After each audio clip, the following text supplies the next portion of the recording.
How's it going, everybody? Apologies if you can hear some background noise. I am at work. Probably shouldn't be doing this right now, but here we are. Um, anyway, I wanted to give you guys a look at the Colosseum that I just completed yesterday on my lunch break. I don't know how many hours I've spent, probably 100 or so, give or take, maybe more. Wasn't really keeping track, but it took me several weeks to get it done. Anyway, this is based on a design by somebody who I believe is called Tridar. Not entirely sure if that's how you say it. Anyway, I adapted his design slightly to make it a little bit bigger in order to give me the room to do some of the things that it looked like there were issues with in his video. But here we go. So it's pretty big. Definitely the biggest thing I've ever built, but I haven't been playing Minecraft all that long. My son really got me into it when he started playing it quite a bit on his tablet, and then asking me to play with him and all that. So in doing that, I started to watch the videos, started to play it, so hasn't been too terribly long, but actually quite enjoy it.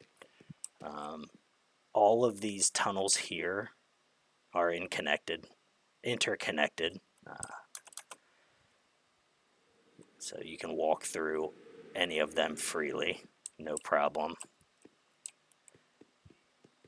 And then, now obviously there are these ladders at all four cardinal directions, which will take you up onto the roof. This being the roof that I'm referring to, not up top there. There's no way to get up top there short of flying. All of these lights are connected to a switch with redstone here, so if it's nighttime and you want to let some mobs spawn so that you can kill them off, you can let them spawn, turn the lights back on to prevent additional mobs, and then kill them off if you like. I am playing on a server with some others here, and we have talked about potentially doing some PvP events in the Colosseum now that I got it finished. So underneath the sand here, it's just all glass. And I did that so that if there was an issue where something broke, I couldn't accidentally use my shovel to just quickly dig through the glass at the same rate that I do the sand, in order to protect the redstone that's down there. It's kind of a pain in the ass to have to to redo all of that. And I tore this out here just for the purposes of the video, tore out the cobblestone so that you can see down below there. I have a little switch back here behind this banner that allows you to go down. But all of this area down here beneath the Colosseum was actually in water and had to be sponged out. You can see, whoop, let me go out here. I actually found a huge chunk error in the world where things didn't generate properly. And so you can see this hard border here between the shallow water and the deeper water, and where trees are just sort of truncated and cut off at odd spots. And that's just because of the chunk error here, having sliced a bit of the world in an odd way. But underneath this is just water. Aside from the area inside of here, which I sponged out in order to establish a future storage area. So that's going to be where I keep all my stuff. But as you can see, it's quite a sizable area.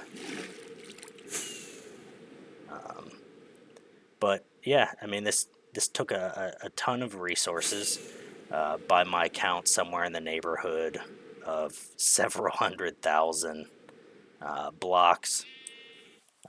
So I set up a stone generator here to make that process a little bit easier. But all of the diorite, the basalt, the black stone, all of the red netherwort blocks, the netherwort used, all of the wood was all farm. Well, I take that back. Most of the wood was farmed manually um, in the surrounding areas out here. But on the server, I did discover that there's a tree farm, so I was able to take advantage of that about halfway through the build. I've got a little villager breeder and an AFK cobblestone generator over here, which was immensely helpful once I got those set up. Down inside here, which you can get to from within, is a very ugly space where I can convert villagers using, I can change this out for whatever workstation I like. Villager comes in on the rail line here, gets a profession, gets picked up by the minecart, sent over here, stops on the depowered rail so that the zombie can convert them, and then I send them on over to here where they stop again until I can convert them to a regular villager with a profession. If that's brought their trades down to a spot where I'm happy, I can send them on to whatever area I like. If I want to send them back around again, I just flip this little switch here and then power that rail and they go back around, and I can do that as many times as I want. And then down in here, there's another zombie. You can see him right back in here a little bit. But if I lower the villagers, he will, when he's not tracking me, attack the villagers, convert them, and then same situation again. I can convert them back to a regular villager in order to reduce their sale price on items. Yeah, now that it's nighttime, I can show you this. So it doesn't get completely dark just because of the light from the hallways here. But it definitely gets dark enough to start spawning mobs if you leave it. Within the tunnels and stuff, most of these areas here are solid. On the outside, though, most of them are open in order to allow me to create farms. Just give me room to tuck little things back inside the building here. This is just the horrendous redstone line that I've got set up for the